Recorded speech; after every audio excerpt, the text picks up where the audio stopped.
Sports Intel with Ryan Walsh is brought to you by Mary Freebed, Collectible Insurance Services, West Michigan Eye Care Associates, Eric Hall Aesthetic and General Dentistry, Calder Financial Group, Rydan Investments, and Encore Business Group. Sports Intel with Ryan Walsh airs live Monday nights 7 to 9 Eastern on Jethro.fm. Rex is celebrating Rotisserie Chicken Day in style. I like it. I haven't had any chicken yet today. Maybe There's later on. Time. Well, maybe later on at the company break room, Brands across the street, right?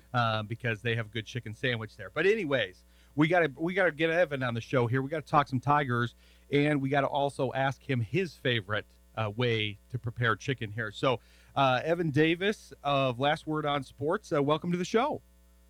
Thank you guys for having me. I really appreciate it. Definitely, we're happy to have you. So you heard us bantering on about chicken. Do you like chicken? What's your favorite way to have chicken prepared here? I mean, those $5 rotisserie chickens at Costco are never a bad option. Absolutely. I really think that's the way you have to go more times than not. Just grab a little bit of chicken breast and you're on your way. You would think the rotisserie chicken lobby is here. is sponsoring the show today. They're not. It's just National Rotisserie Chicken Day, but it is a good no hidden agenda. Yeah, it's a good deal here and all that. So that's good. Well, yeah, Evan, welcome to the show. We're happy to have you here. We're happy to talk Tigers because it's been a lot of fun to talk Tigers all season here so far. There's a lot to talk about, and they've been MLB and I were talking before the show that the bat's been a little quiet, but obviously there's ups and downs here. But one of the ways I wanted to start with you here is that I was just thinking before the show, because we've got Parker Meadows coming back tonight, and it made me think of the fact that probably without Parker Meadows' injury, I don't think we have Javi Baez in his current iteration. He doesn't get on the field as much. He doesn't have this opportunity to kind of rise to the occasion and play center field, and he's not, one of the main ones in the running for comeback player of the year. So you never want injuries, but injuries do create opportunities, especially if you can get that player back at the end of the season. So I feel like that's been kind of a blessing in disguise as long as Meadows can come back healthy and integrate into the lineup here. Yeah, no doubt. I think, you look at Javi Baez, and I mean, it's no other way to sugarcoat it. You can't really sugarcoat it. It looked like a horrible contract up until this season where, he really started to find his groove. A.J. Hinch says, let's move him to center field, obviously because Parker Meadows was hurt. And now Javi Baez has found a bat, and he's also been pretty solid out in center field. So, it's interesting to see what the Tigers are going to do. I know they, obviously they optioned Malloy for this to bring back Parker Meadows, but I'm just curious to see what they do because Zach McKinstry has been a Swiss Army knife for the Tigers, playing all over. Shortstop as well. That's where Javi Baez was. So I really wonder what happens. But no, to your point, if Parker Meadows doesn't get hurt, does Javi Baez, is he a DFA candidate without this injury? And even if he's not, even if he plays, I just don't think he would have had the same kind of pressure that has made it a diamond of a season for him. No pun intended with the baseball diamond, but it has made. The pressure cooker has made him rise to the occasion. So it's really interesting. You bring up an interesting point, though, Evan, with the fact that, which this is a good problem to have, they kind of have it on the pitching side when everybody's healthy too, but you don't necessarily know where you're going to fit everybody here because, you've got a lot of moving pieces. But if there's anybody that you want managing those moving pieces, it's A.J. Hinch. Yeah, for sure. I mean, I've said this on numerous occasions that, I think A.J. Hinch is one of the best managers in baseball. I think you look at the turnaround that he's had with the Tigers, and, ever since August 11th, there's no better team in baseball than the Detroit Tigers, August 11th of last year. And, we thought the Tigers were going to be sellers at the deadline, and they ended up being sellers at the deadline. But, I mean, who could have thought, if they had kept Jack Flaherty instead of trading to the Dodgers, what happens with this Tigers team? Obviously, they took down Hinch's former team in the Astros, but I mean, you could tell that they were a pitcher short against the Guardians, and it was very evident. And if they had Flaherty in that series, I mean, they probably could have gone to the World Series with, how poorly the Yankees were at times. So, no, A.J. Hinch he has a tough problem on his hands, but I don't think this is really going to be an issue that he'll have something to solve. Like, he'll have no problem solving it. Well, it's a good problem to have for him because he's very good at managing those matchups, manipulating the best matchup with the pitcher, getting everybody in the game, keeping everybody hot. So I feel like that's a good problem to have. But I like what you were saying, though. Yeah, definitely. Best record in baseball since August 11th. Mm-hmm. The idea that they have been that way, and then I know in the offseason people were a little disappointed that they didn't bring on Bregman. I was talking about this actually earlier today with somebody else, how they didn't bring on Bregman, but they basically got uncovered value from previously overvalued than undervalued assets in Spencer Torkelson and Javi Baez, where those basically were the big acquisitions of the summer. They already had them on the team, but they didn't expect them to be this. I mean, they were close, as you alluded to, Evan, to being cut from the team or sent down, and which is wild to say now, but they were. Torkelson was one of the last guys on the roster. They didn't know how Javi fit. They didn't know if he was healthy, all of those kinds of things. They bring on Gleyber Torres, who I think has helped. They've really bolstered the pitching staff. And for a team that was pretty darn close, not only is the pitching staff infinitely better than last year, they get Flaherty back. Skubal is somehow better, which we didn't really think was possible, but he's pitching better this year. And then they've got the young guys up and pitching well. They're going to have to deal with some injuries there with Job and Olsen, but they've got Cobb looming, who was on that Cleveland team. I mean, that's a lot of changes for a team that already was making a deep run, and people thought maybe it was just kind of a fluke last year. It's clearly not by how they've performed this year.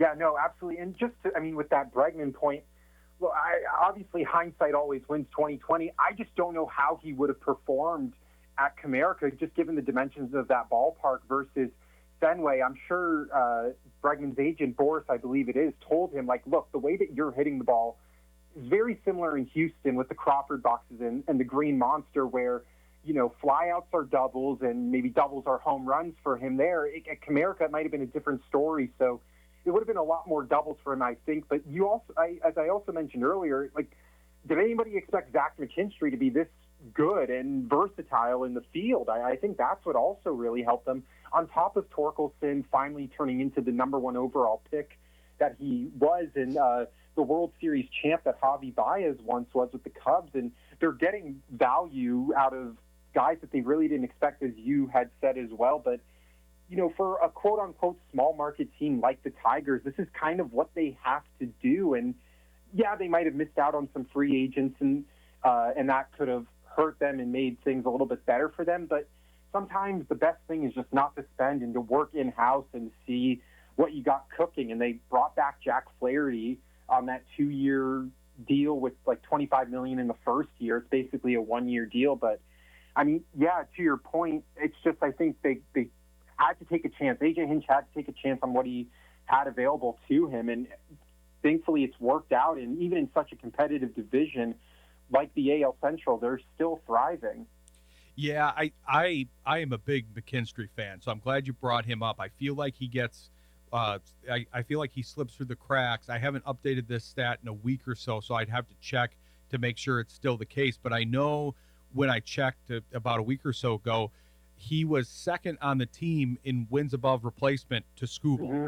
I don't think people would put him there. Everybody would guess Skubal as one, but for two, they would guess about 5 to 10 guys before they would guess a bunch of pitchers, Torkelson, Baez, some of the other guys we're talking about. They wouldn't guess McKinstry, but his flexibility in the field, his at-bats are always good. He's got a lot of discipline. He's fighting off a lot of pitches. I feel like he's always situationally being right there in the clutch for them, whether it's, moving runners along or a sac fly or whatever he needs to do. He's just a very good situational hitter. So, but yet to your point, Evan, you don't necessarily expect that out of a guy his age. These guys have developed under Hinch, and it's not just the young players. It's finding these pitchers and batters that have thrived under this coaching staff between Fetter and Hinch and the rest of the experts on the staff. So that's been fun to watch. Yeah, for sure. And you look at McKinstry, he has the highest WAR among hitters right now, 1.7. And I don't think we ever expected that from a guy that I mean, let's be honest, was kind of bouncing around a lot of teams in his career. Like, it was hard for him to find stability. He was with the Yankees and the Dodgers for a little bit, and now he finds a home in Detroit, and he's an X factor. I mean, he's a guy that, as we saw in yesterday's game, turns doubles into triples, and then sure enough, Bubik has a bad pitch, and it's a 1-0 win, and that's all the Tigers needed. So, and you talk about the pitching as well, it's such an underrated bullpen, in my opinion, when you have guys like Will Vest, and you have Herter, and you have Hannafy, and you bring in Tommy Kahnle, and although Tyler Holton hasn't been the same dominant Tyler Holton, I don't think it's a pitcher you want to face at all. And you still have Brebbia, and you're bouncing around with Chase Lee, and you have a ton of different arms here. And I just think that's what makes the Tigers so dangerous. And we saw it in the postseason last year. Now they just need some starters to get healthy. Jackson Job's going to be out for a bit, but Reese Olson, that injury is concerning a little bit because they said he still hasn't picked up a baseball yet, and it's been about 2.5 weeks, so that's something to monitor. But Skubal, Flaherty, and Mize, when healthy, that's the best. Oh, you there, Evan? I think you cut out on us here. We got to take a break anyway, so if you can hear us, Evan, we're going to go to commercial, and hopefully we'll be able to get the communication issues fixed during the commercial here. But that was great stuff so far. We're going to return with the pitching, hopefully with Evan, after the break. You're listening to Sports Intel on Jethro FM. Coming back here with Evan Davis. He just wanted to take a break and send us into commercial on time. So we went to appreciate Costco quick. Yeah, he was craving chicken. Sorry, we do that on the show. We make people want to eat different foods here unintentionally. But no, you were going into some great stuff. I want to make sure to set you up to finish what you were saying, because that's what I want to talk about anyways, is the pitching and the idea that, we talked about that a little bit at the beginning of the interview, but the fact that they got Flaherty back and they reinforced that staff. Yeah, they're going to have to deal with some of those injuries, but the bullpen is amazing to me because they basically, a lot of those guys were not desirable names. They were not big names. The young guys went to the rotation. Jackson Jobe, that's a big name. Casey Mize, once upon a time, was a highly drafted big name. Reese Olson, all of that. But these guys that they found in the bullpen, they cobble them together. You talked about Lee; he's been a nice addition, and it's like whoever they toss out there, they just get the job done. Yeah, well, first, I don't know what happened. I think I don't know if a misclick or something, but no, yeah, you're right. Like, I look at, honestly, the MLB in general, and you look at bullpen arms, like, it's just a lot of homegrown talent, and it's no different than with the Detroit Tigers, and that was what carried them into the playoffs last year, where it was just Tarek Skubal and then whatever opener was pitching games 2 and 3, and now they have more of a foundational rotation where Casey Mize has looked phenomenal. I know his last start against the Royals wasn't his best, but it's still a pitcher that can get you 6 quality innings. And you look at the back end, like, they don't have any eye-popping names, and they may trade for a few. I've always thrown out the name Jake Bird from the Colorado Rockies as a phenomenal ad for any bullpen, especially one of the Tigers. But, like, this is a team where, if you can't hit their starting pitching, good luck with their bullpen. Oh, yeah, and the starting pitching is obviously very formidable this year. We've been talking about it. I think you talked about Holton. He's been one of the biggest arms for them, regardless of starter or bullpen. Dating back to last season, he was arguably the second most important pitcher to Skubal for a lot of the season. I think I see similar arcs, although Flaherty's maybe coming out of his stuff a little bit quicker than Holton, but they both pitched a lot last year. They both had a lot of pressure on them. Holton did a lot of quirky stuff with the way he was inserted into the games. Flaherty obviously pitched all the way into the World Series, pitched with the 2 teams. So I think their arms were a little bit more taxed. Flaherty's not a spring chicken, and I think they might just have to work some things out mid-season here during the season. Flaherty already seems to be doing that with some of the pitches that have been giving them trouble, and I have no doubt that they'll be able to make the adjustments with Holton, because that again, it comes back to the staff. We talked about Hinch, but this coaching staff on the pitching side with Fetter and all the other folks that they have on that staff, they're getting the most out of the bullpen, the starters, whoever is out there on the mound throwing for them. Yeah, and I mean, to your point, even with Tyler Holton, I mean, this year compared to last year, it's night and day, and not in a good way. You look at even his walk rate has gone up a lot. His strikeout rate has gone up a little bit, but it's the walk rate. I think it was under 5% last year. It's about 8% this year, and you're like, a lot of that can just be due to the innings and the taxing of his body. I mean, how many relievers do we see throw 94 innings in one season? It's kind of like unheard of.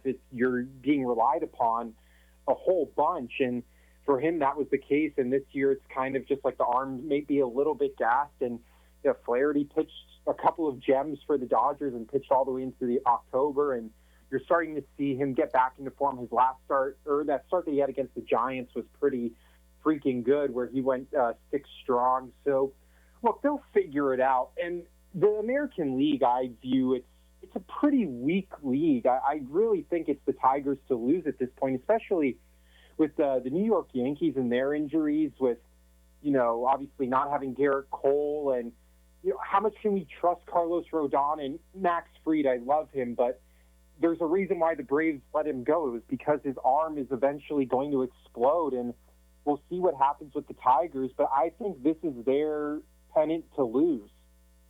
Well, in a little bit of foreshadowing, I was to tie a bow around the Tyler Holton thing. Yeah, I mean, 59 games in 2023, 66 in 2024, 85 and 94 innings in both of those seasons. That's a lot for especially a reliever or whatever his hybrid role would be called. But yeah, so hopefully they can keep him a little bit healthier throughout the season. But yeah, I agree with you completely, and you bring up an interesting point about you're talking about possible trade deadline candidates, which is a little ways away for that. But the Tigers last year, it was hard to see what they were going to do. They were kind of like right on the cusp. They decided to sell and then had that crazy run, which hardly ever goes together. Okay, we'll get rid of our number 2 starter. We'll sell off some pieces and then make this crazy run. This year, it's going to be clear that they're obviously right now they have the best record in baseball. They're ready to make the push. They're a World Series candidate right now with the current construction of their roster, but they're also in a position to add pieces if that was necessary, if they feel like they need another outfielder, or if they feel like they need to reinforce one of the positions or need another bullpen arm or whatever it is. They can do that depending on the status of some of these players here. Yeah, and I mean, obviously, the trade deadline season's a little bit away, but what you might as well just start at least jumping on some players now, because I mean, you look at, as I had alluded to with Jake Bird and the Rockies, like they're not going anywhere anytime soon. And even we talk about Zach McKinstry and his ability at third, but they do still need, I think, a third baseman. And even if you got like a Ryan McMahon or something like that, but just even scoping around, and as you had mentioned, this last year's trade deadline, you didn't know what was going to happen. I don't think anyone could have predicted the run the Tigers went on, but this year you have a sense of clarity and a sense of direction, and that direction's moving forward. And, with the way that things are even looking in the National League, like I don't think it's far-fetched to say this Tigers team right now could win a World Series, but I just think they need a couple more respectable arms and bats in this lineup, because there's going to get to a time in October where pitchers are going to throw those test pitches, but you're not going to do that to some of the bigger names in baseball, and that's what the Tigers need. Yeah, I agree, and I think third base is the biggest candidate. Like you said, they've cobbled together a nice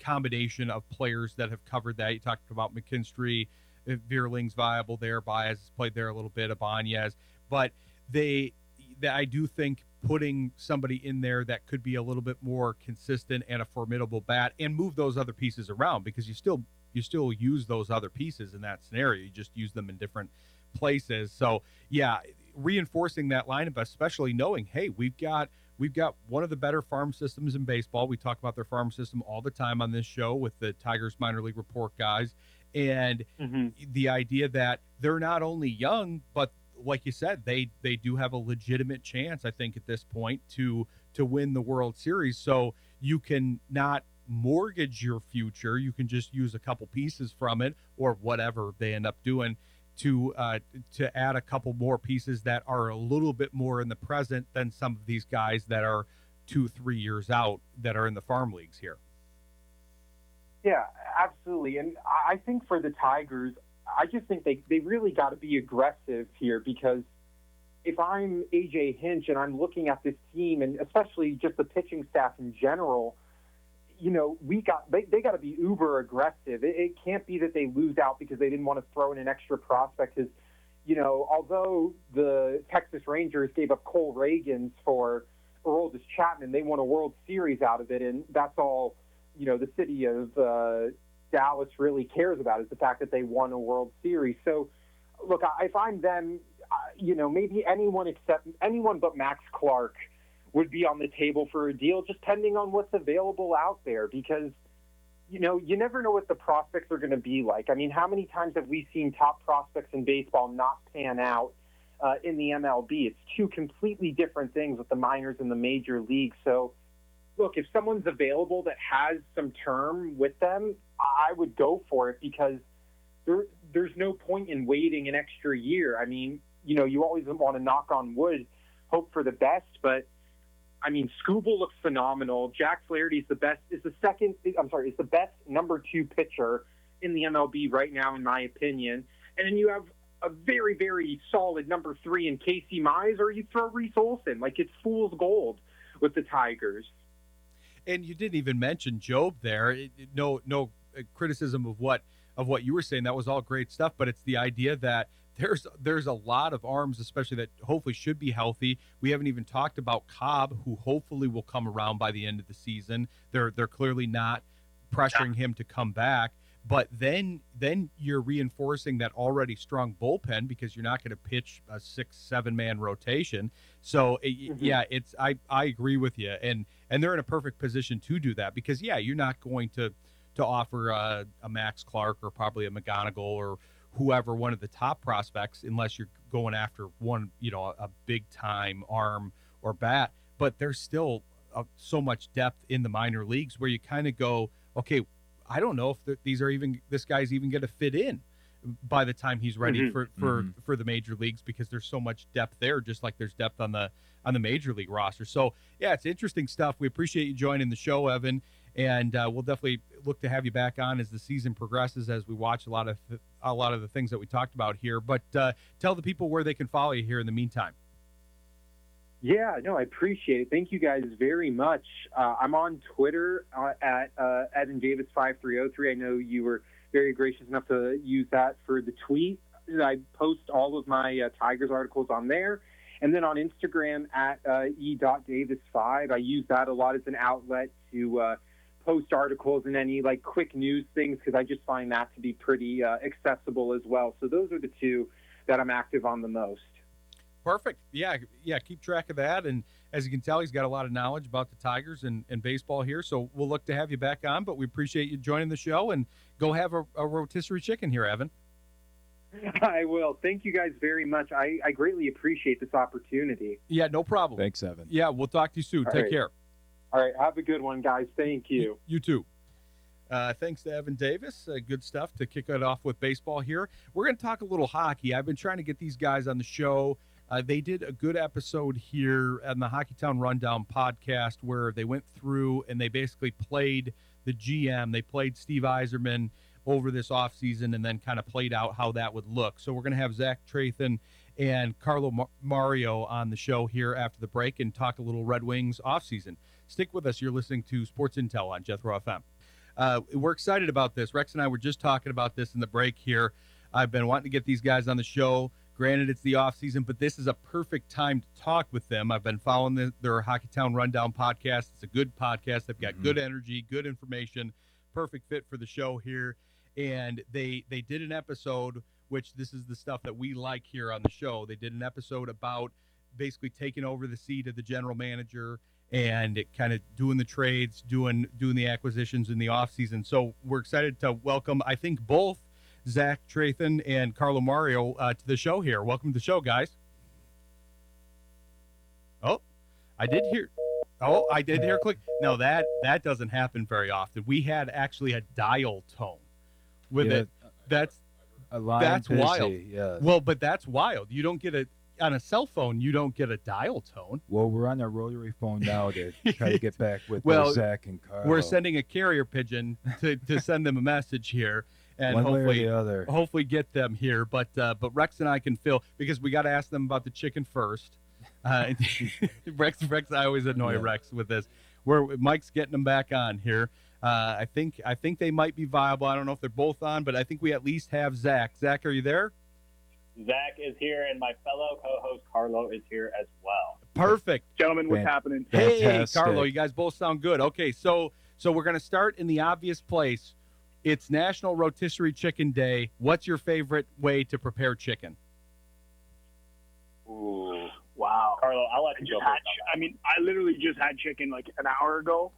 That's amazing. So I think you got to go grill. Go grill. Okay, what about you, Zack? I think I would have to agree, but I do not mind a sweet, hot, honey Southern chicken sandwich by any means. I could eat chicken any shape or form. You bring it to me, I'll eat it. That's a good one. We like when we get kind of off the board options when we ask questions like this. So that's kind of an off the board option here. And I like the grilled chicken, Carlo. That's normally what I go with as well. But yeah, we like to kind of focus on what day it is, the National Day calendar. So now that that's out of the way, though, we got to talk some puck here with you guys because, like I said in the intro, we like your podcast here at the show. It's a good combination of information and fun, which is what we go for here on the show. You guys have good chemistry together. And I booked you guys before you did this episode, but the last episode was a perfect lead-in to our show because I like the general manager stuff. I like looking at it from the top down, transactions, team building. That's my favorite part of all these sports. I do watch a lot of the games, but I like the team building aspect. And it makes the sport go all year long because we're in the off season here. You two gentlemen did this wonderful podcast on entitled "What If Yzerman Cooks?" Speaking of cooking chicken and grilling chicken, but Yzerman hitting the grill, and we're in the off season, and like Ryan was saying, this gives us a chance to project what we could possibly be seeing with this roster going into the hockey season. Yeah, absolutely. Carlo, I'll let you hit the floor first there, buddy. Yeah, well, first and foremost, guys, thanks for having us on. This is awesome. We really appreciate the opportunity to talk puck with you guys. Definitely. Something we do every day within our group chats and whatnot. So to be able to do that with you guys live is fantastic. I will preface everything here by saying that was probably one of the hardest episodes to pull off. It's usually the case when your favorite thing is to be the GM and then you got to go and do it. Boy, oh boy, that was tough. But yeah, to get right into it, I mean, this is going to be a very, very critical offseason for Steve Yzerman, and I think next season is going to be just as critical, if not more. I think what he needs to do, and what you probably saw us do when we were signing players, moving players out, is we were really trying to move out, respectfully, the over-indexed guys. Because this team right now has a handful of guys that are playing roles that they just can't play, in my opinion. I could be wrong, but this is just my opinion from the eye test. So we went at it with an approach of let's try to move out some of these over-indexed guys, and let's try to go and sign some players that can fit the shoes of the role they're going to be asked to play. I think that kind of recipe in and of itself is the missing link with this team finally breaking through and ending the drought of no playoffs. Now, when we go and sign the Sam Bennett's, the Brad Marchands, the strategy behind that is signing guys that are dogs, bringing in some guys that are going to really evidently show you what the identity is of this team. Because I don't know about you guys, but I'm still questioning what is the identity? Is it just still being fostered? Zach, I'll flip it to you, man. Yeah, no, I mean, just to piggyback off of everything that Carlos said, what shouldn't Steve Yzerman do is really the question, right? Because there's a lot that he should do regarding this team. I mean, if you go and check out our episode, What If Steve Yzerman Cooks, right? I mean, we added the players like the Sam Bennett's, the Brandon Tanev, even the luxurious Erik Karlssons with that fat cap attached to him, right? And so even someone like Bowen Byram over in Buffalo, Steve Yzerman needs a huge shakeup with this team. And evidently with this, that's what we were trying to do, is create that identity for this team and make sure that if they enter into the playoffs, which should be the goal every single year, right, as they have been attempting to do. But now this upcoming season is, you have to make it. Fans are getting reckless, they're getting anxious, and they're frustrated. And we are just as frustrated as any other fan. But for us to look at it in the scope of things as a general manager, it always has to make sense. We see a lot of people going online and going on Puckpedia, GM mode, and trying to create teams, and they're either short on cap or they're short on players. And we did our very best to create a 23-man roster that we felt could elevate this team, and we thought that we did. Obviously, there's going to be a few tweaks here and there, and not everything's perfect, but boy, oh boy, it's very tough to play general manager Steve Yzerman, and we definitely don't want to have his job ever again, other than that one episode that we did. So, yeah, it's a big moment for Steve Yzerman right now going into this offseason, and I think it really starts with trading for some defense and then trying to find those luxurious players in free agency on the forward end and re-signing players like Patrick Kane, getting players like a Sam Bennett or Brad Marchand type that Carlo alluded to, right? So, yeah, he's got to go big swinging, especially with just over $21 million in cap space. But you have to be very careful for what you set yourself up for, because you don't want to be in a scenario where you're still attached to players like the Andrew Cops and the JT Compers, right? The players that fans don't particularly care for currently. So, yeah, it's big shoes for Steve Yzerman right now. They've got to fill going in. Definitely, and you guys hit on a lot of great points. One being that they've been preaching patience for a while, but that patience argument kind of runs out at a certain point in time. They've been drafting players. They've been trying to fill the cupboard back up. I get it, and some of them look to be on a good trajectory. But when you're this close, when you're hiring a new coach, the time is now. And the other thing that I think you guys were right to hit on is these jobs are very hard. There's a reason that you need a lot of experience to get up to them. But I thought you guys did a good job of trying to kind of have a vision for it, because that's my question to you guys.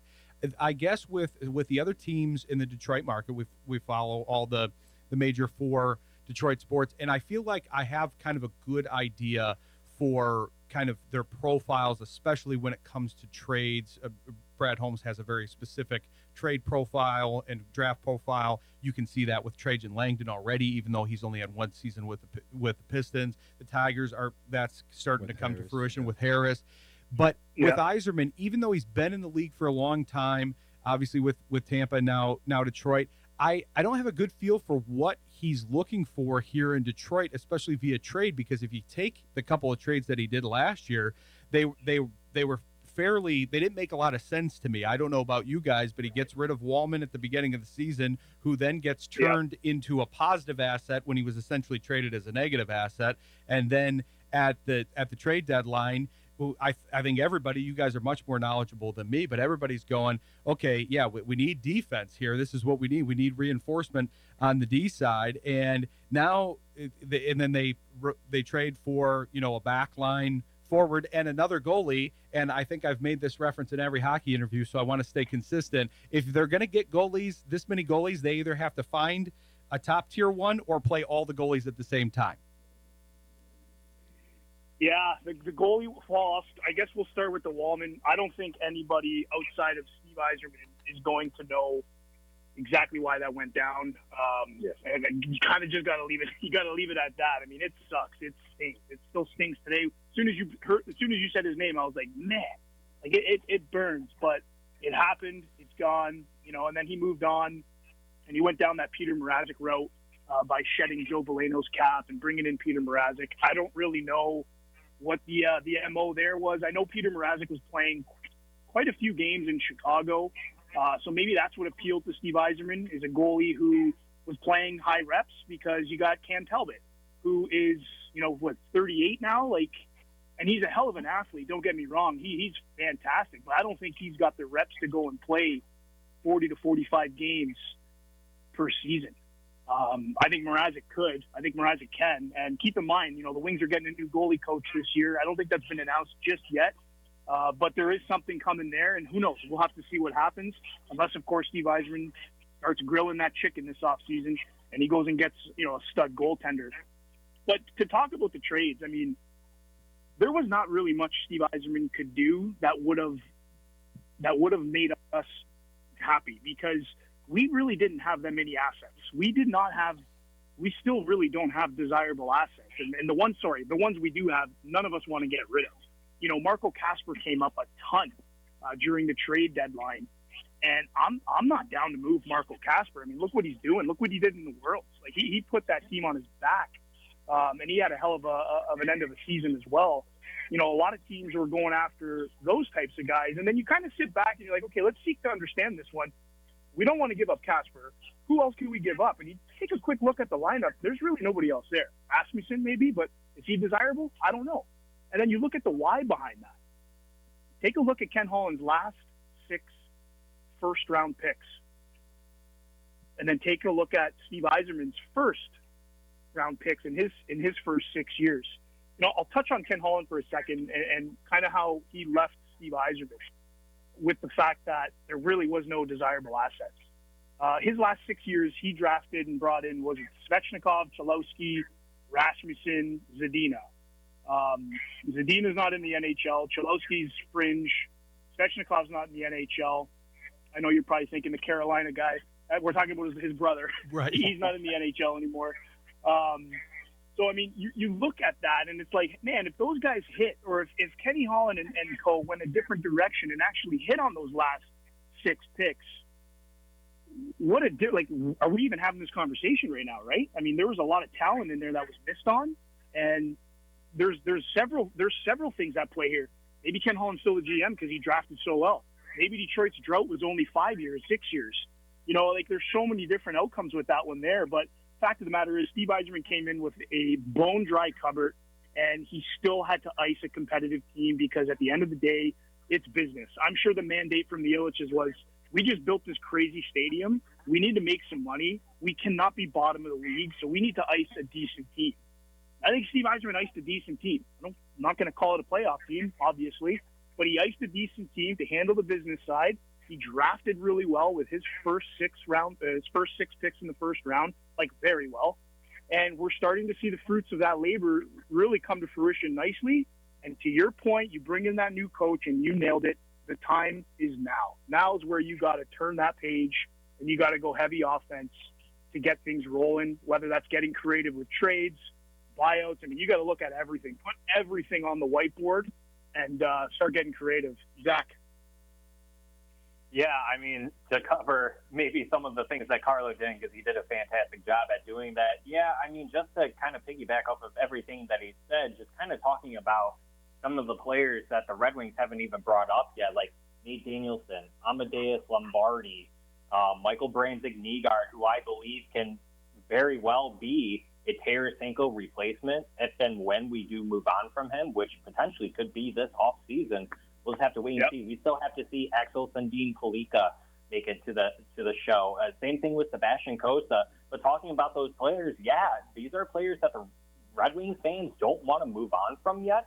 We get why, because we do have to stress patience, but patience is somewhat wearing thing. And going back to the coaching, you brought up the new coach, and then Carlo brought up the new goaltending coach. It's going to affect this team for the better moving forward. And I do want to say that Tom McClellan's first season, I don't even want to put a grade on it. And if you did, I would say it's an A. But to give him the benefit of the doubt, I think Steve Yzerman told him, do what you can with this team for the time being. Next season is when it actually starts your report card, right? And we'll progress from there.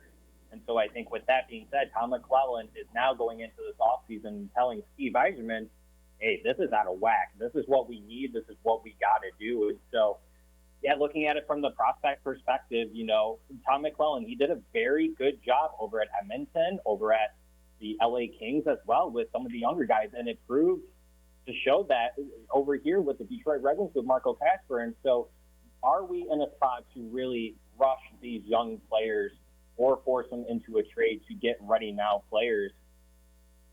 That I don't know. I think personally, I would like to wait a little bit longer for some of these players, but I think with the addition of Tom McClellan, and I told Carlo this, and it's on record on our podcast, that I do believe that if you carbon copied this past season's team and put them into this season, if you just added one or two key guys, whether that's on the back end or on the forward end, I do think that you would make the playoffs, because Tom McClellan, 2 7-game win streaks for the team.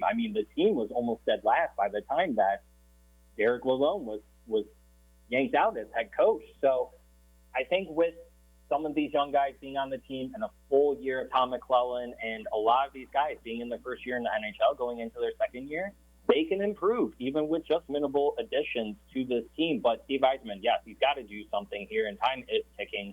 I do believe that, and I don't believe that he has a get-out-of-jail-free card just because of his name and what he has done for this organization.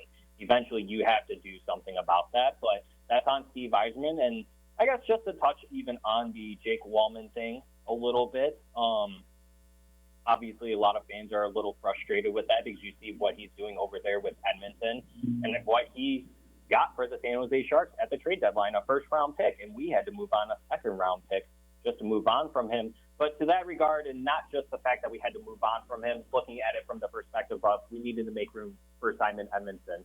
And then eventually we moved on from players like Oli Mata as well to make room for players like Albert Johansson, who also thrived under a Todd McClellan system. So I do believe sky's the limit for this coach and this team going into next season. Steve Yzerman's just got to find those gritty guys to help out, because this team, they're not gritty enough. And if they can do that, then they can push pretty far into the playoffs moving forward. You hit on the key word there, Zach, that we're going to talk about after the break, but we got to take a quick break here, and we'll pick up with the Hockeytown Rundown guys here after the break. Stick with us. You're listening to Sports Intel on Jethro FM. Coming back here with the Hockeytown Rundown guys here, Zach and Carlo. They've been giving us some great stuff, and yeah, I think the last subject to hit here with the interview, we've got kind of a brief segment here, but I think you hit on the key word, Zach. You guys talked about it a little bit in the podcast. I since I analyze all of the teams and follow all the teams in the market, that grit word comes up a lot. It was basically introduced and copywritten almost by Dan Campbell, but all the teams seem to have adopted that mentality, and now the Wings have gotten a coach that seems to have that mentality, but they don't necessarily have a roster that matches that mentality. So I have to think that he's going to try to build that in his own image and get some gritty players, so then it's kind of who stays and who goes that can give them that grit, which is what you guys were trying to do on the podcast.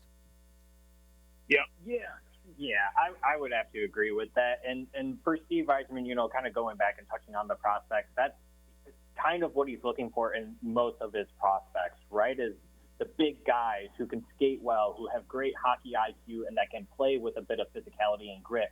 But we don't necessarily have any of those players currently on the roster outside of Marco Kasper, Michael Rasmussen, Moritz Seider, Simon Edmondson kind of getting in there, Elmer Soderblom kind of getting in there and being mentored by someone like Austin Watson, who has made a name of himself in the NHL. He's a bit of an older guy, a veteran now, and him being in Grand Rapids is teaching that type of style of play to these young guys and being able to defend themselves, especially along the boards and when they do have to answer the bell and drop the glove, so to say, right? And so, and it comes down to that patience, right? Does Steve Yzerman and the fans have patience for these young guys to develop and learn that type of grit style, or does he kind of find that from the outside, right? And I do think that there is opportunity to do that within free agency. I don't think you necessarily have to do that via trade, but you can always go ahead and do that too if you think that it makes your team better in getting ready now players instead of players like the Nate Danielsons, like I said, or even like the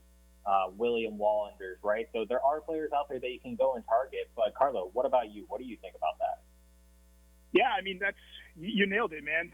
And gentleman asked the question of, what's that draft profile? And you nailed that too. He's looking for size. You look at some of the guys he's brought in, they're massive. And they carry some good weight with them as well. It's just a matter of really getting them to acclimate into, what he's envisioning when he sees them and drafts them at 18 years old. It's like, okay, now you're 22, 23. How does this transition and how does this look like when you're playing in the NHL? And that's where the patience comes in. But if he's going to go out there this free agency, he needs to.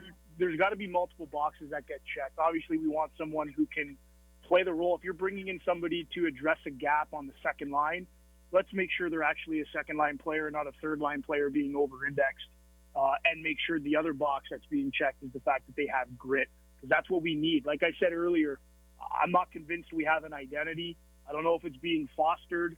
I don't know if it's still in development. I don't know if it exists at all. I'm just not convinced of any of those things. So if you're going to go out in free agency and bring in some guys, spend some money, make sure they're checking multiple boxes, and grit better be the top one, man, because that's what this team really, really needs, I think, to get into the postseason. And once they're in the postseason, I mean, we all know anything can happen, right? Rundown podcast. Gentlemen, grit. You've been talking about who has it. Are there any names that come up in mind immediately that do not have the grit and need to go?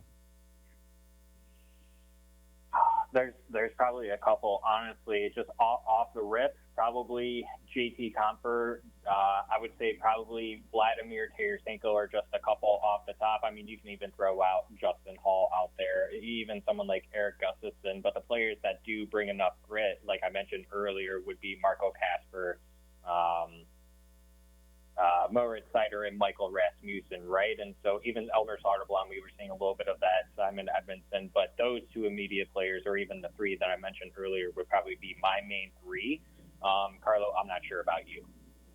Yeah, I'm with you there. And it's, you say those guys, and those are really kind of your bottom six, maybe middle six guys, depending on the lineup and injuries. But the one point I wanted to call out is, I don't know if this was by design, but you take a look at Detroit's top six, there's not one big guy in there. Like, they're not the biggest guys. It's a pretty small, when it comes to size, top six.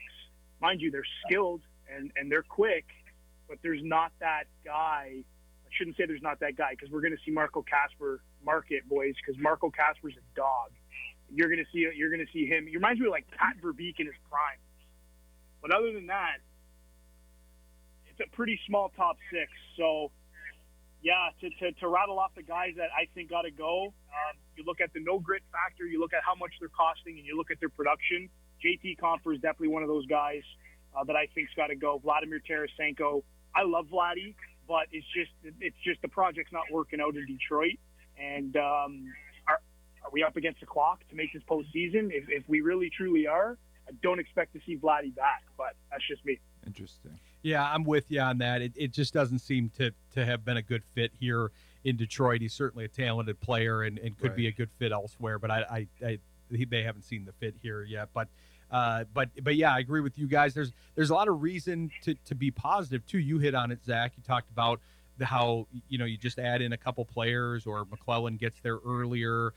You've got a lot of young guys in the hopper. You've increased that cupboard and built that cupboard up. So yeah, they can be on the brink here if they make some moves. But we appreciate you guys joining the show and talking about the different multitudes and butterfly effects of this situation. It's fun to talk about the off season.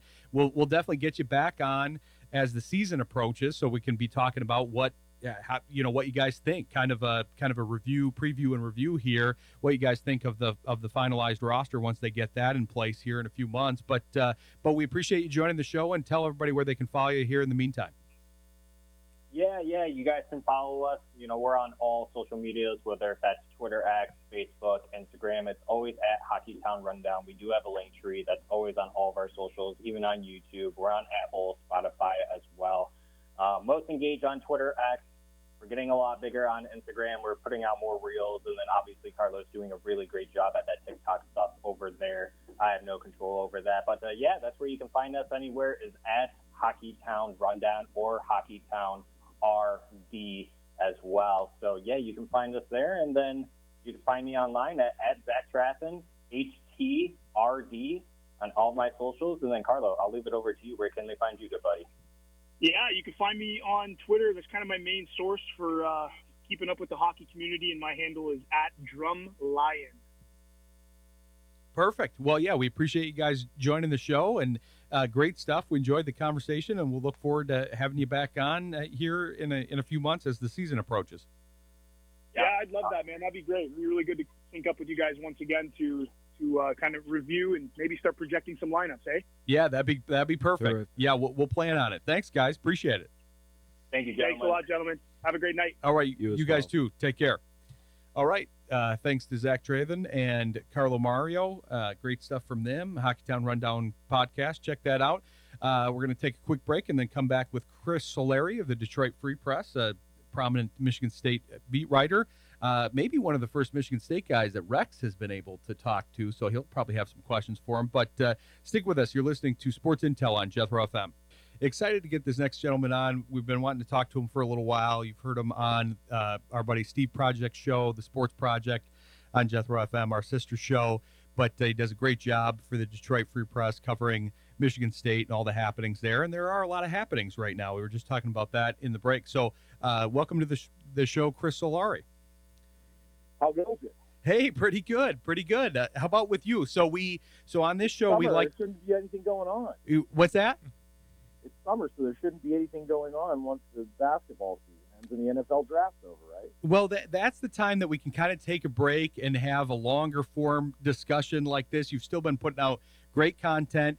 And I'm not asking you this because it's slower in the summer, but we always focus on what day it is on the National Day calendar, and it's National Rotisserie Chicken Day. So my question for you is, what is your favorite way to prepare chicken? Boy, I would have to say grilled is probably the best.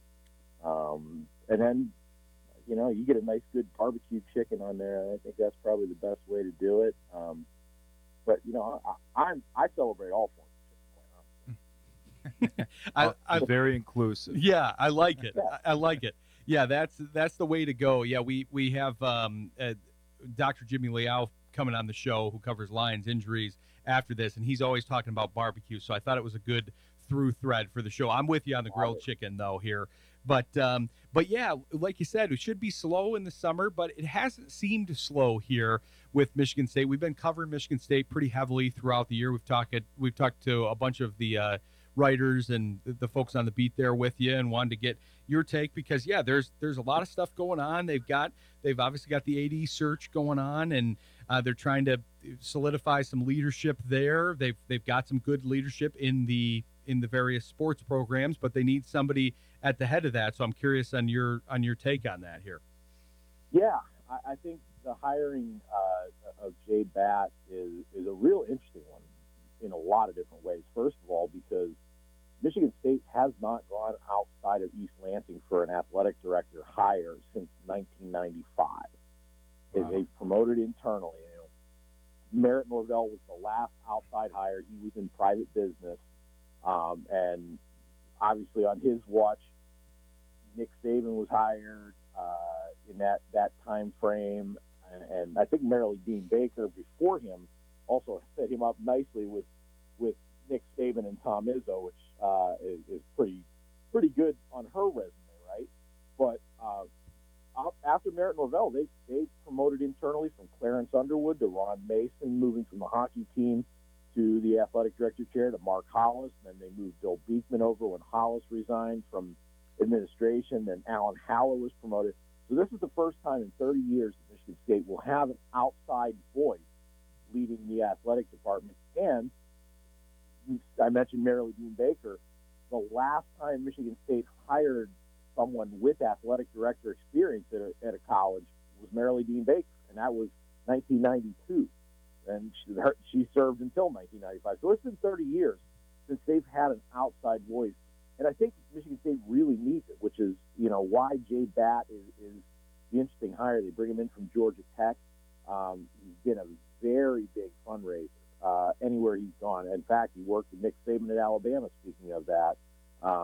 He's worked at his alma mater at North Carolina, where Michigan State's president, Kevin Guskowitz, had spent time. So there are a number of reasons, I think, why Batt is a very good hire, and they weren't afraid to pay him. Yeah, it seems like a good fit. When that name started to emerge, that seemed to be good fit. It's also a great name, by the way. Speaking of names, just going by your first initial, have you ever considered going with C. Solari? Has that ever been on the table for you? It doesn't work with that. I think you need that hard J sound. That hard J consonant, unit, yes. And, maybe the artist formerly known as Prince, they have a symbol. That's kind of what that J becomes, right? Jay Masters, of Dinosaur Jr., the guitar legend. So, but no, he's a guy that played college soccer at North Carolina, so he understands what the mindset of college athletes are, whether it be at the non-rev level like he was, but they won a national title, so he's also competed at the highest level of that and knows where things need to go to win championships. And I think the other part is that Michigan State has so many needs between NIL and, kind of getting that all on one page, getting fundraising for the internal stuff in the department, whether it be endowing coaching positions or, honestly, they need facility upgrades majorly at Spartan Stadium, and that's been on the docket from the Board of Trustees as of December to start planning ahead for the future because, Spartan Stadium is well over 100 years old. Well, I shouldn't say over 100 years old. It's nearing 100 years in the current spot, but they've built up around it. But the grandstand be improved and modernized. Those lot of things are going to need to happen with that. That's a major capital fundraising. That is the way that building costs have soared, especially to compete with all the other amenities that many of these other Big Ten stadiums have, whether it be down in Columbus or in Ann Arbor or new places like in Minneapolis. Minnesota's got a really nice stadium. Iowa's done tons of upgrades to make Spartan Stadium presentable and attractive to fans. I think is going to be, you're talking, $500 million to $1 billion maybe. Quite honestly, the building costs are astronomical, and if you're going to build something major, you're going to want to do it right so you have it for the next 100 years beyond. So that's going to be part of his task, and I think getting all the donors on the same page to pull in the same direction. I think a lot of donors are experiencing fatigue right now because they're being asked to contribute to all these kind of major projects. They're being asked to contribute to NIL funds. They're being asked to contribute to the university at large. So how do you get that to go away and get them to, believe in the mission that you've got? And we're gonna meet with him on Wednesday in his initial press conference. So we'll get a little better gauge of that. But at his previous stops, he was a major fundraiser at Alabama, and I think they were in a $500 million campaign at Georgia Tech that he launched, and they had over $300 million. So that's no slouch, and that's where Michigan State needs to go because that's how college sports is these days. Well, that's exactly what I was thinking with the fact that it's changed so much. That's the key right now. This job is so much different than it was 5 years ago, maybe even less than that. Yeah.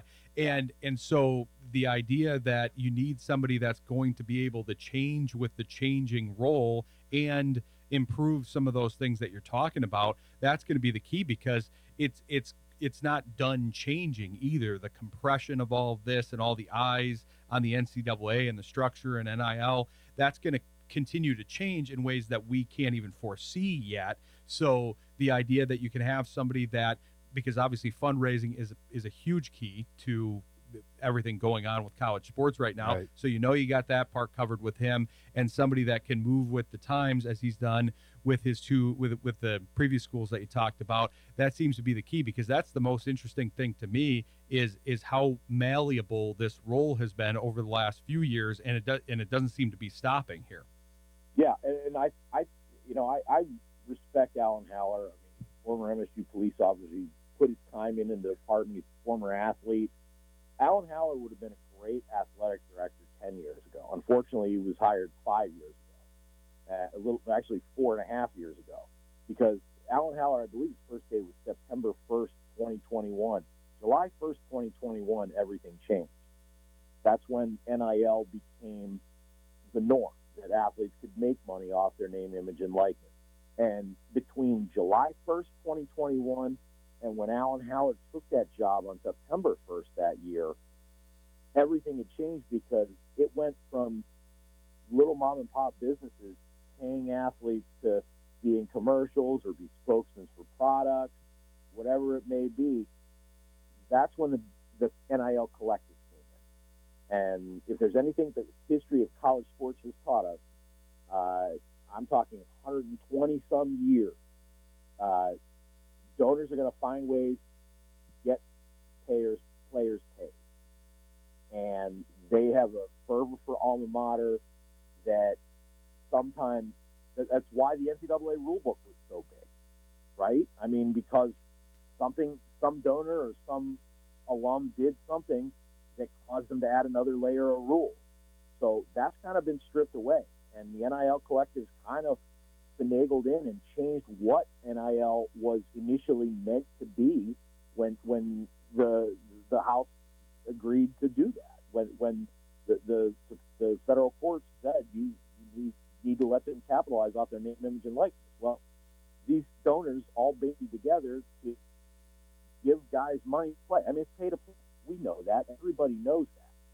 But the guise of calling it NIL isn't the same as what Alan Howard took the job everyone thought it was going to be. So everybody started getting their collectives together. Well, you got donors, and I think it's not just, I don't think this is necessarily just a Michigan State thing. I think there's a lot of places where there's fractures in the donor base because some donors want to sponsor ball, some want to be heavy in football, some want to be heavy in basketball. I think that's what Alan Howard struggled to do, is get those donors on the same page, pulling forward for the entirety of the department. And in the NIL, I mean, every sport can make money. All these athletes, whether it be college baseball, college hockey, football, or basketball. We hear most about football and basketball, but all the other sports can make money off their likeness, which, when there's an NIL collective, there's a market to get the best players.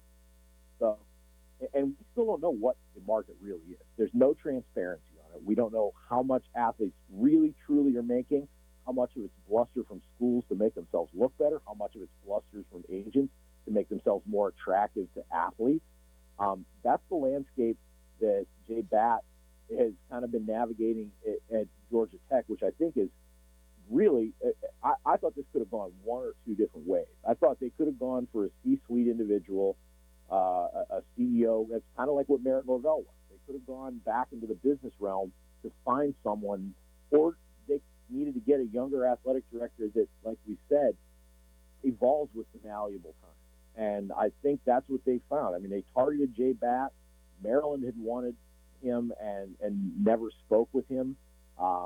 And they aggressively pursued him monetarily. And, I mean, they're going to pay a $2 million buyout to a guy who just signed a contract through 2029 at Georgia Tech in December. That's a lot of money for an athletic department that has been in the red for the last 4 or 5 years. And I think that's his other challenge that he faces, is getting Michigan State's athletic department back to financial solvency. It hasn't been for quite some time, really, for the Larry Nassar scandal. Yeah, and you hit the nail on the head with the compounding effects of all these things. You had the covert nature of the way that they paid players and the whole NIL thing, and now it's not as covert, but still somewhat covert. And now they're trying to have an exponential effect with hiring this new AD that should hopefully rise the tide there for all the boats across the board with his fundraising ability. But yeah, they're kind of starting in the red, as you alluded to. But we got to take a quick break. Great stuff from Chris so far. We'll pick up with him after the break. Stick with us. You're listening to Sports Intel on Jethro FM. Having a great conversation here with Chris Solari of the Detroit Free Press, or should I say C. Solari, because if you were, I was thinking about this in the break here, Chris, because if you were getting on NIL deals, I know you might be a little past NIL, but we've been doing a lot of NIL talk. I always take NIL deals. Yeah, anytime they come in. And I think you would get more NIL deals as C. Solari. You think so? Maybe. I don't know. Maybe that's why I haven't had them. Oh, that's maybe funny. I need a power play like that. That's a good point. Yeah, we're just brainstorming here, and then if you want to eventually think of what your symbol is when you progress from that to formerly known as C. Solari in your Prince era, then we can talk about that here too. Where we like to brainstorm on this show, but I like it. I think there's enough college athletes who have their own symbols right now, and that's dollar signs. Oh, I know it, and that's been wild to me to watch. I'm an Indiana University grad, but we talked to AJ Moye, who was at the school at the same time that I was, and now he's at Valparaiso, and he was talking about how it's changed radically since his time, our time, and we're in our early 40s, and it's just wild to see the compounding effects of all this and how quickly it changes, because there isn't a lot of uniformity to it, and there's not a lot of people to direct that uniformity at kind of the top level and then within the schools and all of that. So hopefully having a guy that it seems to be a pretty heavy hitter, seems to be on the rise here in J-Bat. Hopefully he can make heads or tails of this, because there's in any uncertainty like this, there's going to be room for somebody to make their way and make their presence felt, because there's not the tight nature of a tight system. There's a looser system that hopefully he can navigate and find the advantages in. Yeah, and I think that, when you look at the college, particularly college football, because, what this all boils down to, I mentioned about the other sports, but ultimately everything is being predicated on what the money that's flowing through college football and college state or college basketball. So I think the fact that J-Bat has not only worked at Alabama, but with Nick Saban. Nick Saban had a glowing comment about him earlier today. You're talking about a direct line to the guy who might be on a committee or the college football czar or whatever he's petitioning to try and do, that he's got the president here. I think that that's a big step for Michigan State from a political standpoint, to have someone in that camp, right? J-Bat was in December was named the chairman of the College Football Hall of Fame.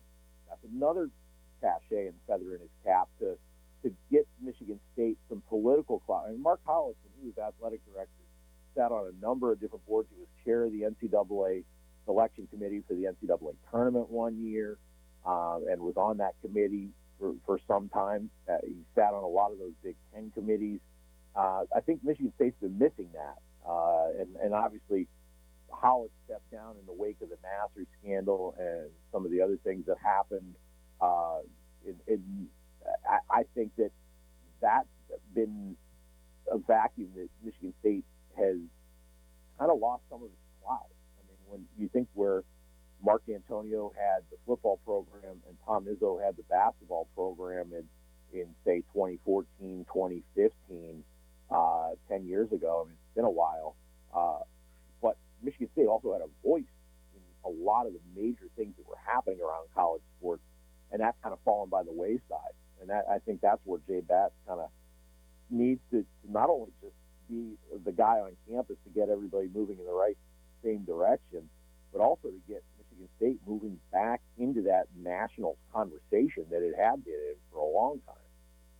Yeah, it's an interesting juxtaposition. You kind of covered a lot of it with that answer, but the idea that they have it's an interesting program in that they have had a lot of clout and a lot of big names and a lot of influence over the years, but they've also had some tumultuous times between the Nassar thing, the Mel Tucker thing didn't help, all of those other scandals and things that happened. Then it's not like it lowered their amount of clout, but it just made it so that, you talked about it at the beginning of the interview, Chris, how there's so many focuses that Bat's going to have coming into Michigan State. And so when you're adding kind of a triage of a negative situation, that just distracts you from the greater goals that I'm sure he has coming in, that you'll find out more about on Wednesday here. So it's a program that has had a good past, a little bit of a tumultuous past, but it feels like that combination could lead to a bright future, especially with the Saban thing, because they were linking him, and it's not so much because of the Michigan State connection, it's more so because of what Saban can do now. Yes, exactly. And I think in this landscape, right, if you want to be, and let's face it, there are, 20 schools, 18 schools in the Big Ten, 16, 18 schools in the SEC. There's about 50 schools that are basically the power brokers in college sports right now. And quite honestly, if they wanted to, and I know that there's been conversations about that, and I know that that's been a question of whether it'll happen for many, many years. I mean, we're talking 15, 20 years. This has been talked about, that these schools could all break away and form their own division, form their own league, basically step away from the NCAA structure and create their own structure. I read a story in Atlantic magazine, and I know that seems a little strange when you start talking about sports, but it was one of the most fascinating stories that I've ever read, and that was about 15 years ago, saying that the NCAA is a house of cards. Well, what does that mean? If you take away the top schools of the NCAA, all that the NCAA is its membership. There's no base to it. The base is the member school. And if all of a sudden you start taking away 50 to 75 of the biggest schools in the country, you're going to see Division II, Division III, and all those other smaller schools kind of collapse and scurry, because they've quite honestly propped a lot of those schools up financially. The trickle down from the NCAA basketball tournament, you're talking about $1 billion contract that helps the centenaries of the world, sometimes probably per capita more than maybe the Michigan States of the world. There's almost 350, 360 schools that play Division I basketball. They're talking about expanding it in March Madness. Well, you look at the percentage that's already there. I mean, you start watering it down. I know the product itself. I mean, everybody loves March Madness because of that, right? Because the centenaries can upset the Michigan States along the way. But for the big guys, they take the hit, right? They're not winning the national titles that bring them back more money. So it is fascinating in terms of the future. And I think for BAT to have the ears of the power brokers to shape what the future of college athletics is going to be, and also not just being in the conversation. If he can do what Mark Hollis did in his tenure as athletic director and rise into not just a voice, but a leadership voice within that. I mean, he's got tons of people supporting him along the way at major institutions that everybody that I've heard of and talked to has spoke glowingly of it.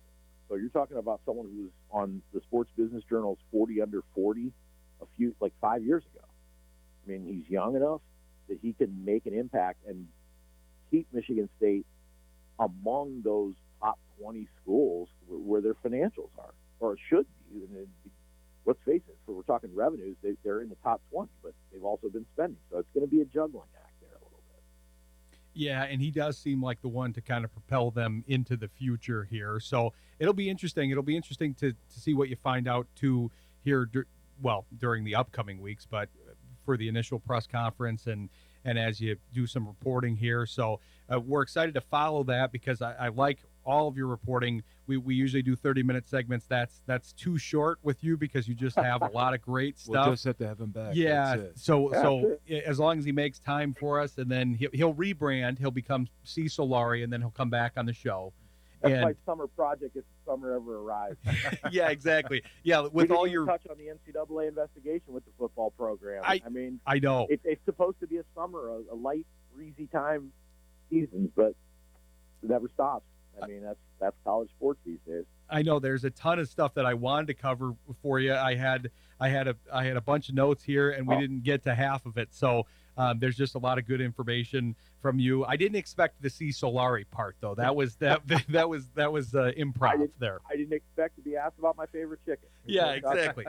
We like to keep you on your toes here, but no, that's great stuff, and we appreciate you joining us. We hope to talk to you again soon here as you have abundant free time in the summer here, whenever your summer hits. But yeah, tell the folks where they could follow you because it's great coverage. Yeah, you can find me mostly between Blue Sky and Twitter, but the main stuff is at freep.com, the sports section. That's where my stuff is, and that's kind of where we're trying to live these days. So Yeah, it's great stuff, and definitely bookmark the page there because, like I said, if you go down those articles, there's a ton of stuff. You talked about the football stuff. I wanted to talk about the basketball team and the outlook there, but we'll get to more of that in your next interview here. But we appreciate you joining the show, and we look forward to talking with you again here. Yeah, let's do it again soon. Sounds good. Thanks, Chris. All right, be well, guys. Talk to you later. Take care. All right, thanks to C. Solari, the artist formerly known as Chris. Solari. We appreciate that. I already said Chris enough. He's C now. He's advanced. So we're going to talk with a friend of the show, Dr. Jimmy Liao, after the break, and I can guarantee you there's going to be more food talk here to start that interview. So stick with us. You're listening to Sports Intel on Jethro FM. We're happy about this. It's been too long since I've talked to this gentleman. He's a big friend of the show, probably appeared on the show most of any guest we've had. And it should be no surprise to you here, Doc, that we're bringing you on the show because it's National Rotisserie Chicken Day. So the question that I've been asking everybody, and we intentionally booked you last so that we could have a discussion with you. I know you're a big barbecue guy, but what's your favorite way to prepare chicken? Chicken, I love to just grill it on the hot flame. It gets that skin nice and crispy, put a little bit of rub on there. It's almost like a deep fried chicken once you grill that thing up over a hot flame. But I would love the idea of doing my own rotisserie. It's National Rotisserie Day. I would love that, but here's the problem. I don't have an automated rotator mechanism, and I'm not going to stand there and rotate meat for hours. Not because I wouldn't stand there and rotate meat for hours. I love meat over a fire. I'll happily rotate meat. I got nothing better to do. It's just that the season's just around the corner. The last thing I need right now is a hand or finger injury that would affect my ability to use that remote control. So as Dan Campbell said during OTAs, now's the time to be conservative. Don't take any chances because we need to be ready for the season.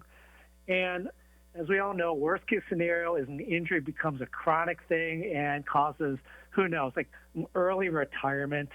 Lions fans have never had a star player retire early, right? Oh, wait, it just happened again today. Yeah, terrible news again.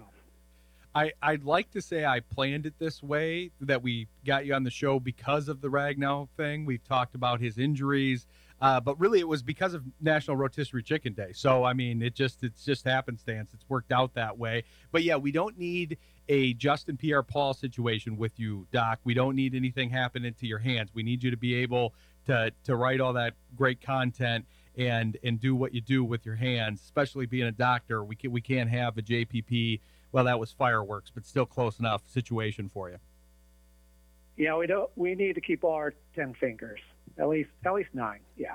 Okay. Well, you can spare one according to Doc. If you're in a situation like Ronnie Lott back in the day, you can spare one maybe. You can't spare a toe though, as Frank Ragnow found out. You need all 10 toes, especially those big toes. That is crucial for athleticism, and that's something that can ruin a career if your big toe goes bad.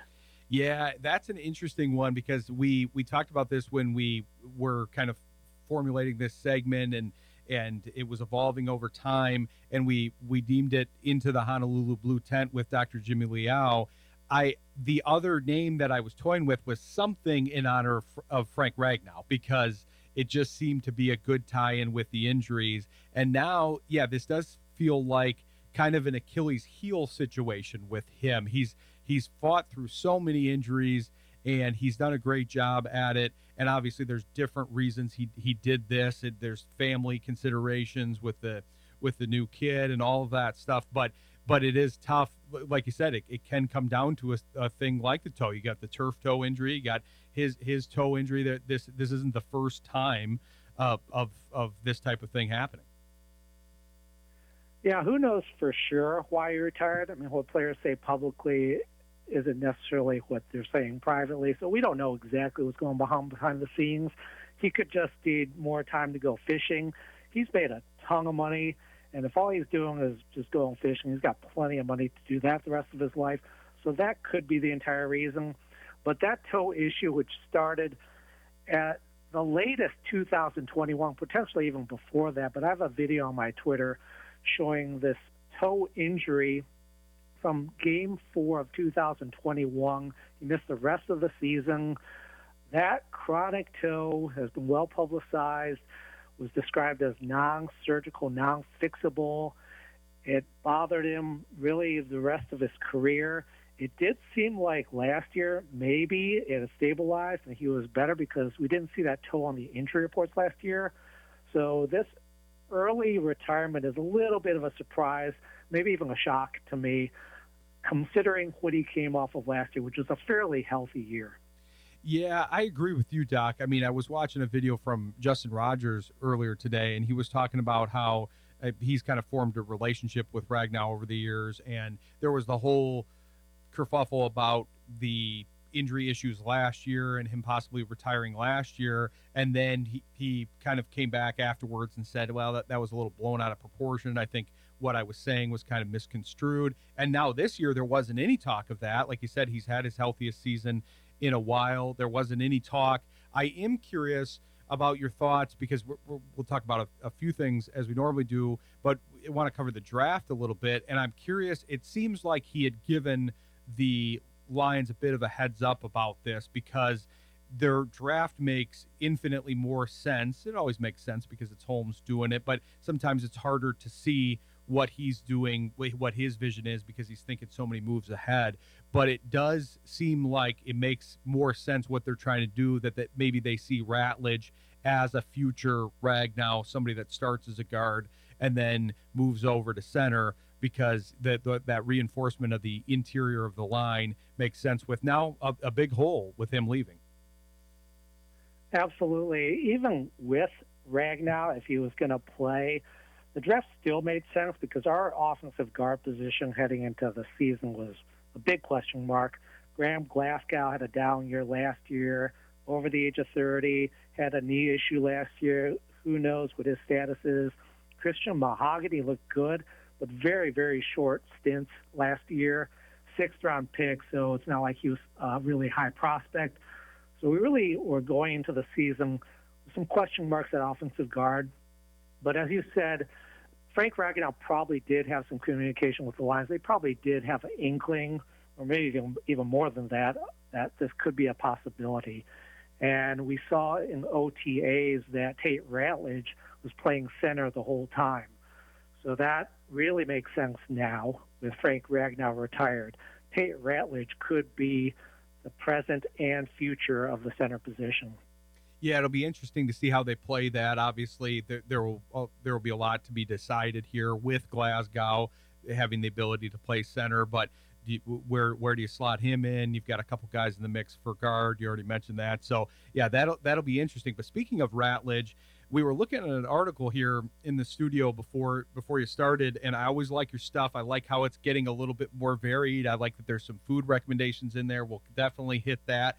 But I wanted to talk about your most recent article ranking the Lions offseason signings by contract value, because it's an interesting concept, and it is important to factor in, hey, how much of a concern are these injuries? You hear about a lot of the injuries, but to have you kind of run through the list was very interesting, and I guessed most of them. I think the one that I was off on, I was trying to guess them before, see how much of a wavelength we had there. I was trying to guess them before I actually read your blurb about them, and I got most of them right.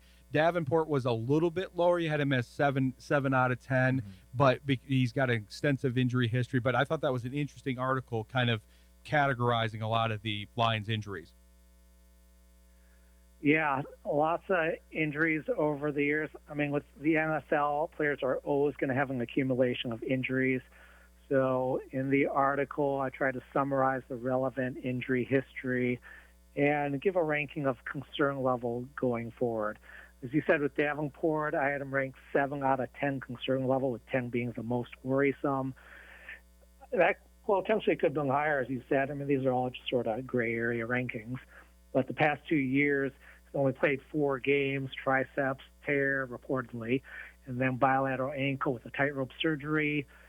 Good news that he is a full participant in OTAs right now. He's still wearing a big left elbow brace. He is 29, so he's getting a little bit up there, but there is definite concern with him going forward. You can just see that by the contract value the Lions gave him. Actions speak louder than words. Money speaks louder than words. So his contract was only $1.65 million guaranteed and over $3 million in incentives, playing time, I believe sacks. So a lot of that was incentives, and no other team was willing to give him more than that. Yeah, and that was clear by some of the signings. I mean, this is a good team. Obviously, you're a lifetime Lions fan, but it's a good team for you to cover with those injuries because Holmes does try to play with the value by trying to get a value out of somebody that maybe has an injury history. Now he's kind of graduated to the next phase where he's acquired some of these guys like Davenport, taking a chance on somebody like Owunzarike, and then re-signing them at what would be considered a value. I mean, Davenport, sure, he's got an injury history, but like you said, that's if he stays healthy, he's going to exceed that. Tim Patrick did that last year. Owunzarike has turned the corner. So it'll be interesting to see if he does get some value out of these guys that clearly they were below market, below what they would have been if they would have had a healthier recent season here. With the NFL, it's a lot like life. It's better to be lucky than good. With a lot of these players, we don't know their health status going forward. They're sort of these medium to high-risk players, like you mentioned. Davenport, for sure, got a pretty low contract as an unrestricted free agent. Same thing with Levi, a surprisingly low short-term contract as an unrestricted free agent. He was only 1 year, $5.5 million, with only $3.5 million guaranteed. For a defensive tackle, that's pretty low. And you got like a Tim Patrick coming back for 1 year. He was coming off an Achilles and an ACL. So we got some higher risk players, but if they pan out, like you said, we got them at a really good value.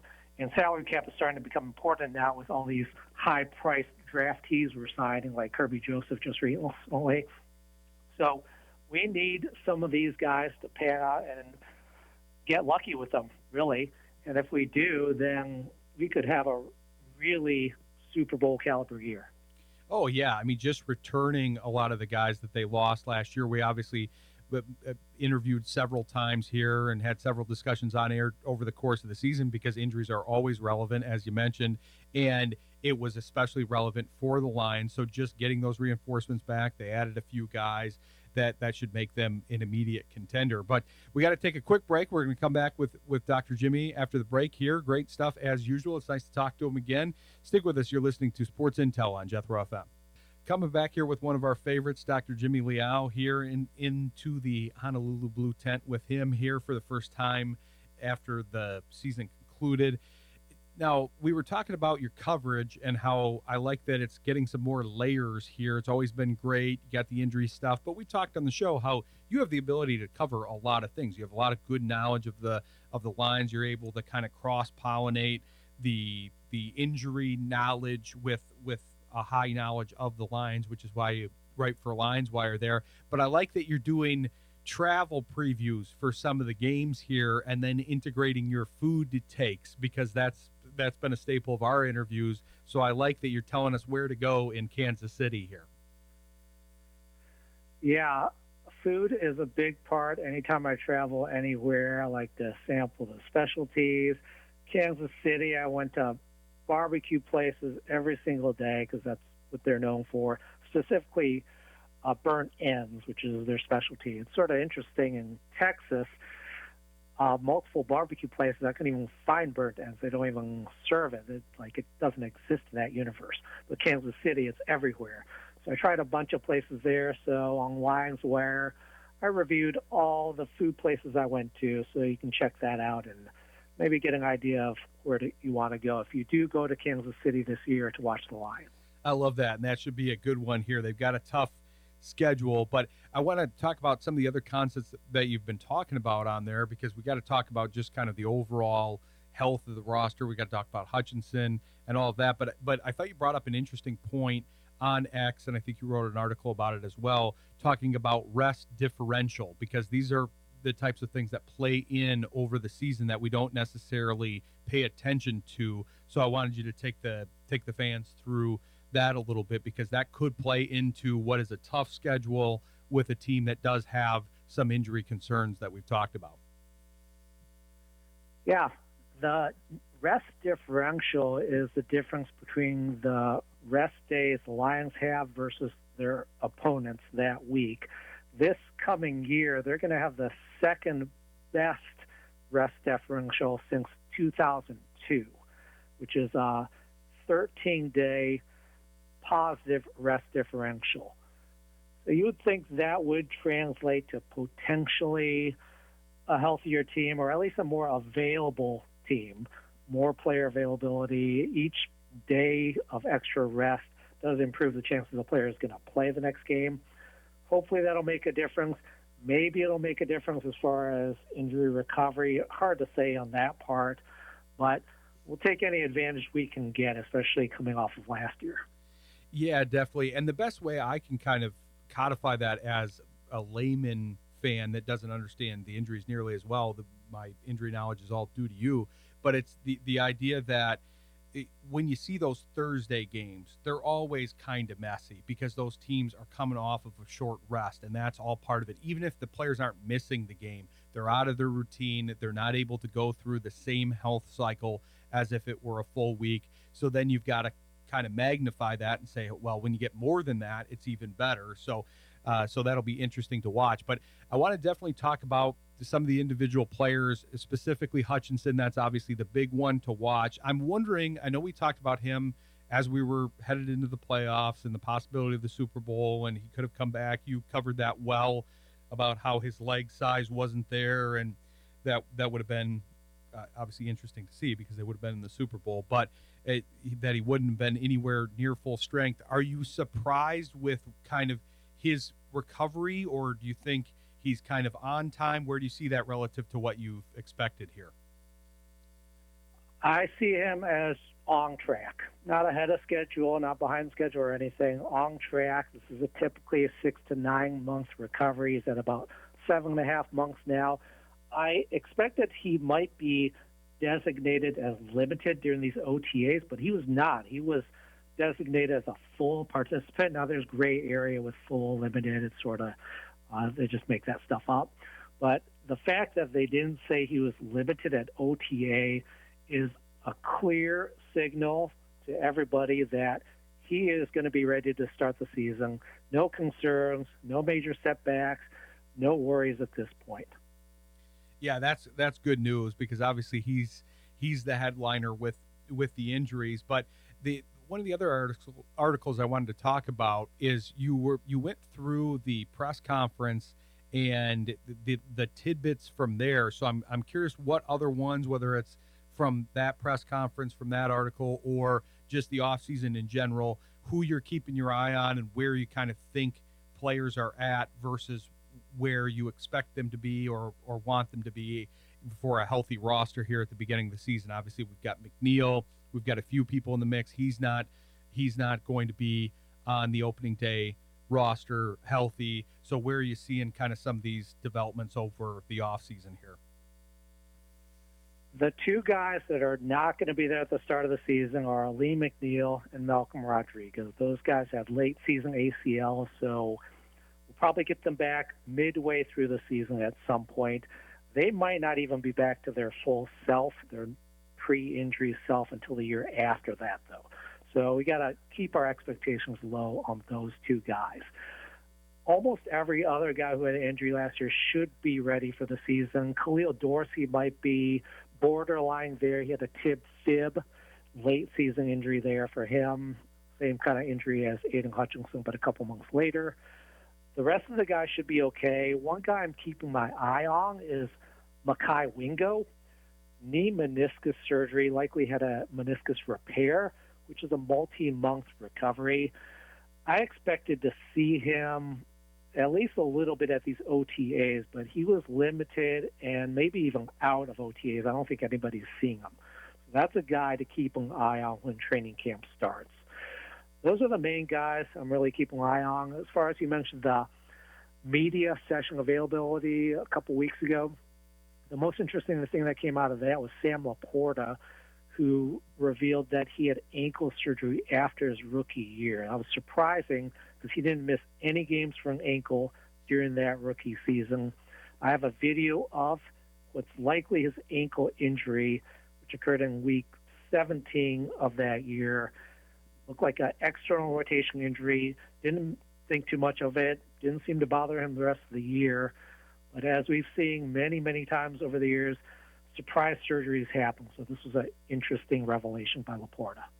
Yeah, and he certainly toughed it out. I mean, you could tell he was dealing with some things, but like you've always said on the show, that they're always dealing with something, and so that's a major injury to be dealing with. He might take over the mantle from Ragnow. We're going to need somebody to do that. But that's interesting. The one thing that I thought of when you were talking about McNeil, because clearly they drafted with a succession plan there, taking Tyleik Williams, with the idea of hopefully they have a healthy DJ Reader, because he is a year removed from his heavier injury issues, even though he's a year older.